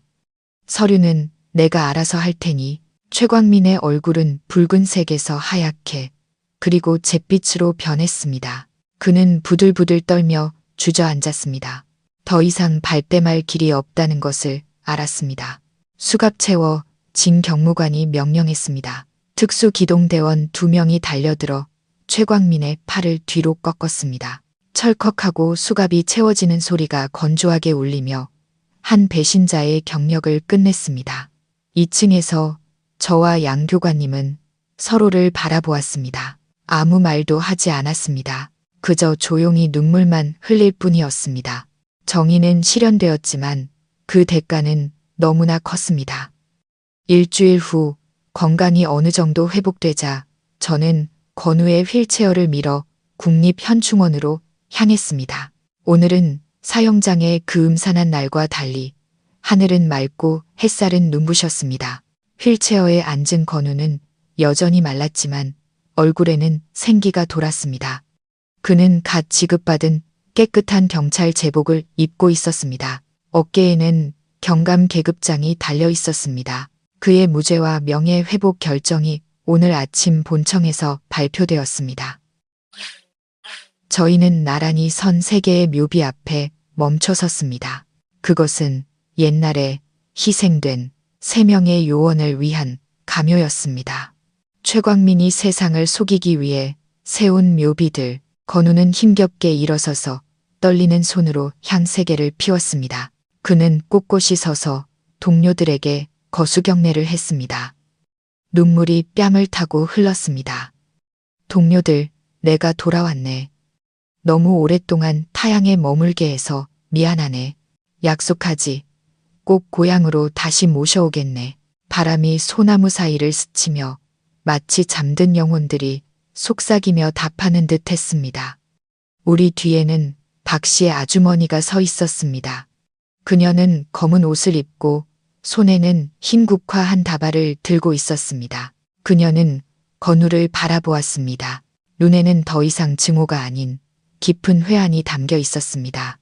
그녀는 다가와 건우의 발치에 무릎을 꿇고 통곡했습니다. 총각, 내가 미안하오. 내가 몇 년 동안 총각을 오해했어. 나는 정말 못난 어미야. 내 아들은 영웅적으로 희생했는데 나는 그 은인을 저주하고 있었으니. 건우는 급히 몸을 숙여 그녀를 부축했습니다. 목이 맨 목소리였지만 단호했습니다. 어머님, 그러지 마세요. 저는 어머님을 원망하지 않습니다. 하지만 제 말 한마디만 들어주세요. 이 3묘는 모두 감효입니다. 그날 저는 그들을 죽이지 않았습니다. 비밀리에 중국으로 피신시켰습니다. 박 씨 아주머니는 멍하니 놀라움에 눈을 크게 떴습니다. 뭐라고? 우리 아들이 살아있다고? 100% 확신할 수는 없습니다. 연락이 끊긴 지 20년이나 됐으니까요. 하지만 저는 그가 아직 살아있다고 믿습니다. 어머님께 약속드립니다. 제가 반드시 중국에 가서 아드님을 찾아오겠습니다. 박 씨 아주머니는 건우를 끌어안고 다시 오열했습니다. 하지만 이번에는 희망의 눈물이었습니다. 1년 후 저는 중앙경찰학교 강단에 서 있었습니다. 아래에는 수백 명의 젊은 교육생들이 초롱초롱한 눈으로 제 강의를 듣고 있었습니다. 여러분, 경찰의 잠입 수사라는 것은 영화와는 다릅니다. 화려한 조명도 멋진 액션도 없습니다. 그것은 이름 없는 희생이고 지독한 고독이며 매 시간, 매분 유혹과 위험에 맞서야 하는 일입니다. 저는 잠시 말을 멈추고 강의실 뒤편을 보았습니다. 그곳에는 양 교관님이 앉아 백발을 휘날리며 고개를 끄덕이고 계셨습니다. 그 옆에는 이제 노련한 실전 교관이 된 건우가 있었습니다. 하지만 무엇보다도 이 일에는 한 가지가 필요합니다. 바로 믿음입니다. 동료를 믿고 정의를 믿고 그리고 자기 자신을 믿는 것입니다. 때로는 적에게 둘러싸여 홀로라고 느낄 때도 있을 겁니다. 심지어 동료에게 의심받을 때도 있겠죠. 그럴 때 기억하십시오. 명예로운 맹세를 굳게 지킨다면 진실은 반드시 밝혀진다는 것을. 저는 그들에게 새끼손가락 S S. 암호 이야기. 건우가 겪었던 고난의 세월, 그리고 우리 내부의 악과 싸웠던 투쟁에 대해 이야기했습니다. 강의는 우레와 같은 박수 속에 끝났습니다. 저는 단상에서 내려와 제 인생의 두 위대한 스승이자 친구에게로 향했습니다. 강의 좋았어.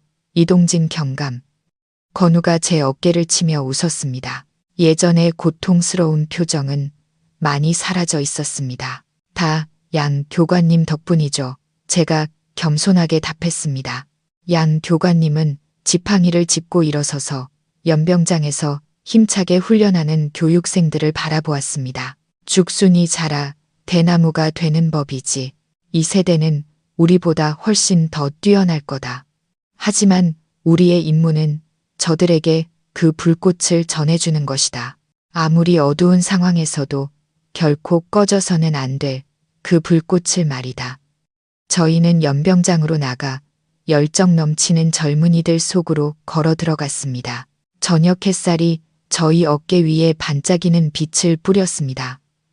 범죄와의 전쟁은 결코 끝나지 않을 것임을 알았습니다. 하지만 우리 또한 결코 외롭지 않을 것임을 알았습니다. 왜냐하면 우리 곁에는 항상 서로를 믿고 희생할 준비가 된 동료들이, 이 삶의 평화를 위해 함께 싸우는 동료들이 있기 때문입니다. 그 기억에 남는 강의 며칠 후 건우에게서 전화가 왔습니다. 그의 목소리는 유난히 들떠 있었습니다.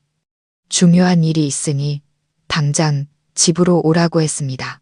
문을 열고 들어서자 건우와 양 교관님이 어머니와 함께 차를 마시고 계셨습니다. 어머니는 오늘따라 무척 생기 있어 보이셨습니다. 건우가 하는 이야기를 들으며 잇몸을 드러내고 웃고 계셨습니다. 저를 보더니 건우가 일어나 제 손을 끌어 의자에 앉혔습니다. 동진아, 앉아봐. 너한테 보여줄 게 있어. 그는 제 앞에 통장 하나를 놓았습니다. 여러분이 찍혀있는 금액에 저는 어안이 벙벙했습니다. 5억 원, 이 돈이 다 어디서 난 거야? 제가 눈을 동그랗게 뜨고 물었습니다. 건우는 온화하게 웃었습니다. 국가에서 나온 무고죄 보상금이야. 지난 10년치 밀린 월급까지 합쳐서 어제 결정 통보받았어. 저는 친구를 위해 기뻤습니다. 정말 잘 됐다. 이제 이걸로 새 인생 시작하면 되겠네. 집도 사고 장가 가서 애도 낳고. 건우는 고개를 저으며 통장을 제 쪽으로 밀었습니다. 아니, 이 돈은 어머니를 위한 거야. 저는 깜짝 놀랐습니다. 무슨 소리야? 내 돈을 왜 우리 어머니께 드려? 건우는 제 눈을 똑바로 보며 진지하게 말했습니다. 동진아, 지난 10년 동안 나는 자식으로서의 도리를 다하지 못했어. 우리 부모님은 이미 다 돌아가셨고 내 어머니가 이제 내 어머니나 마찬가지야. 어머님 수술비가 급하다는 거 알아. 이 돈이면 최고의 병원에서 수술받고 치료받으실 수 있을 거야. 저는 황급히 손사래를 쳤습니다. 안 돼. 이렇게 큰 돈을 받을 수는 없어. 네가 얼마나 고생했는데 이제 겨우 생긴 미천이잖아. 잠자코 계시던 양 교관님이 입을 열었습니다. 그의 목소리는 낮고 따뜻했습니다. 동진아, 그냥 받아라. 건우놈이 나하고 충분히 상의한 일이다. 내가 받지 않으면 저놈 마음이 편치 않을 거다. 그리고 무엇보다 어머니 목숨이 가장 중요하지 않나. 돈은 다시 벌 수 있지만 사람은 한 번 잃으면 다시 찾을 수 없는 법이다. 옆에 앉아 계시던 어머니의 눈시울이 붉어졌습니다. 그녀는 건우의 손을 잡으며 떨리는 목소리로 말했습니다. 얘야, 내 마음은 고맙지만 나는 늙었어. 살고 죽는 건 다 운명이지. 건우는 어머니 옆에 무릎을 꿇고 앙상한 손을 꽉 잡았습니다. 어머니, 그런 말씀 마세요. 건강하게 오래 사셔서 저희가 성공하는 모습 보셔야죠. 어머니는 동진이의 유일한 가족이고 이제 저의 유일한 가족이기도 합니다. 저를 아들로 삼아주실 기회를 주세요. 저는 터져 나오려는 눈물을 감추려 고개를 돌렸습니다. 우리의 형제애와 동료애는 무엇으로도 잴 수 없었습니다. 만약 제가 거절한다면 건우는 평생 저를 원망할 것임을 알았습니다. 다음 주 어머니의 신장 이식 수술이 중앙병원에서 진행되었습니다. 건우는 수술실 밖에서 6시간 내내 저와 함께 기다려 주었습니다. 수술실 등이 꺼지고 의사가 미소를 지으며 나와 수술이 성공적으로 끝났다고 알려주었을 때 저와 건우는 서로를 끌어안고 기쁨의 눈물을 터뜨렸습니다.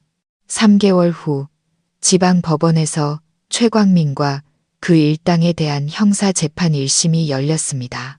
이 사건은 현직 고위경찰 간부의 타락이라는 심각성 때문에 세간의 특별한 주목을 받았습니다. 저와 건우는 증인 자격으로 법정에 출석했습니다. 양 교관님도 관련자석 앞줄에 앉아 계셨습니다. 피고인석에 선 최광민은 예전에 당당하고 신사적인 모습은 온데간데 없었습니다. 그는 깡마르고 머리는 반백이 되었으며 눈은 베락에 들어가 있었습니다. 그는 고개를 푹 숙인 채 저희 쪽은 쳐다보지도 못했습니다. 재판장이 신문을 시작했습니다. 최광민의 범죄가 하나씩 빗속으로 드러났습니다. 뇌물을 받고 흉터 박의 마약 조직을 비호한 것부터 동료를 팔아넘겨 3명의 요원을 희생시킨 것, 그리고 입을 막기 위해 건우를 함정에 빠뜨린 음모까지 검사가 그 운명의 날 통화 녹음 파일을 틀었을 때 법정은 물을 끼얹은 듯 조용해졌습니다.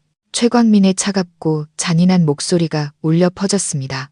그것은 그 자신의 양심에 내리는 사형 선고나 다름없었습니다. 피고인 최광민, 자신의 행위에 대해 변호할 말이 있습니까? 재판장이 물었습니다. 최광민은 떨며 일어서서 피고인석 난간을 꽉 잡았습니다. 그는 힘겹게 속삭였습니다. 피고인은 제 죄가 용서받을 수 없음을 압니다. 법원의 어떤 판결도 달게 받겠습니다. 다만 옛 동료들에게 용서를 구할 뿐입니다. 그는 아래를 내려다보며 저와 건우를 보았습니다. 그 절망적인 눈빛에서 저는 뒤늦은 후회를 읽었습니다. 하지만 평생을, 심지어 목숨을 바쳐도 되돌릴 수 없는 실수가 있는 법입니다. 휴정 시간에 저와 건우는 복도에서 담배를 피웠습니다. 건우는 창밖을 멀리 바라보았습니다. 저놈이 밉냐, 동진아? 저는 담배 연기를 길게 뿜었습니다. 밉지. 하지만 그보다 불쌍하다는 생각이 더 크다. 명예와 동료애를 더러운 돈과 맞바꾸고 결국 모든 것을 잃었으니까 그놈이 치를 대가는 죽음보다 더 가혹할 거야. 세상의 경멸과 양심의 가책이라는 형벌이지. 법원은 최광민에게 마약 밀매 및 살인죄로 사형을 선고했습니다.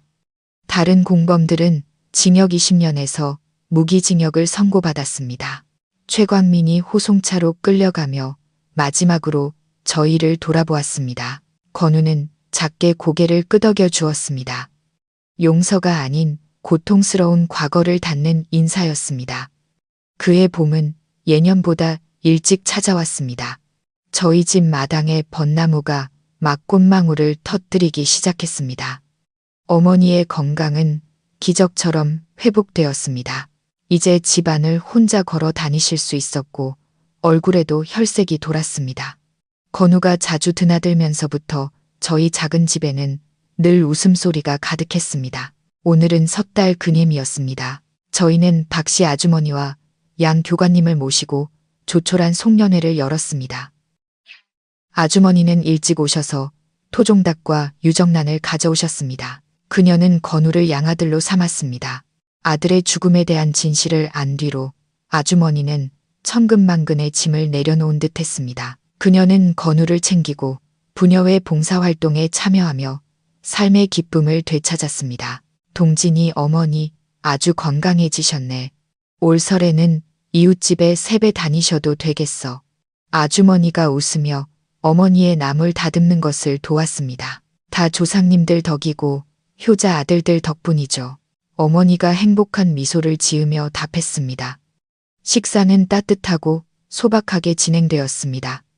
양 교관님이 약주잔을 들며 호탕하게 말했습니다. 자, 우리 가족이 다시 모인 것을 축하하세. 동진이와 건우가 큰 겁을 넘긴 것도 축하하고 새해에는 새로운 승리가 있기를. 저희는 함께 잔을 들었습니다. 오늘따라 술이 어찌나 달콤한지 더 이상 고난의 쓴맛이 아닌 폭풍우가 지나간 뒤의 평화와 가족의 정이 듬뿍 담긴 맛이었습니다. 건우는 어머니께 닭고기 한 점을 덜어드리고는 저를 보며 윙크했습니다. 동진아, 나 당분간 학교 쉬고 여행 좀 다녀오려고.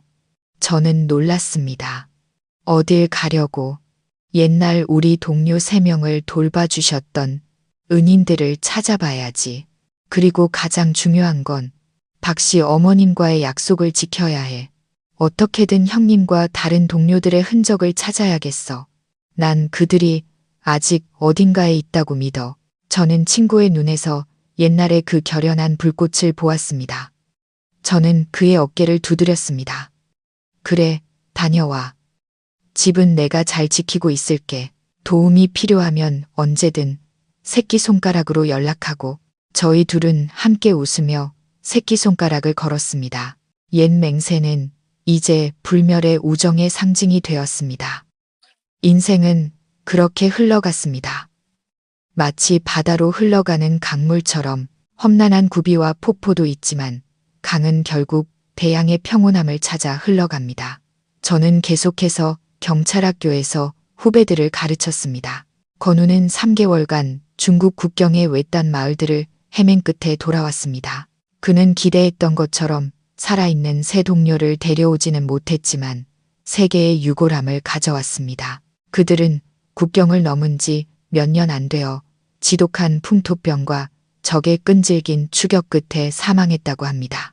현지 주민들이 그들을 정성껏 묻어주고 제사를 지내주었습니다. 건우는 그들의 묘를 찾아 유골을 수습해 고국으로 모셔왔습니다. 현충원에서 열사들의 유골 안장식이 열리던 날, 박씨 아주머니는 통곡했지만 그 표정은 이상하리만치 평온했습니다.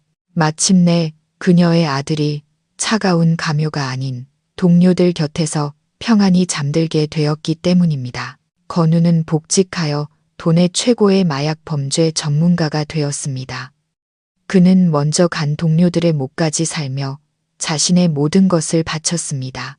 매년 희생된 동료들의 기일이 되면 저희는 함께 현충원을 찾아 향을 피웠습니다. 나란히 앉아 잠든 그들에게 조국의 변화와 우리 후배들의 새로운 활약상에 대해 이야기해 주었습니다.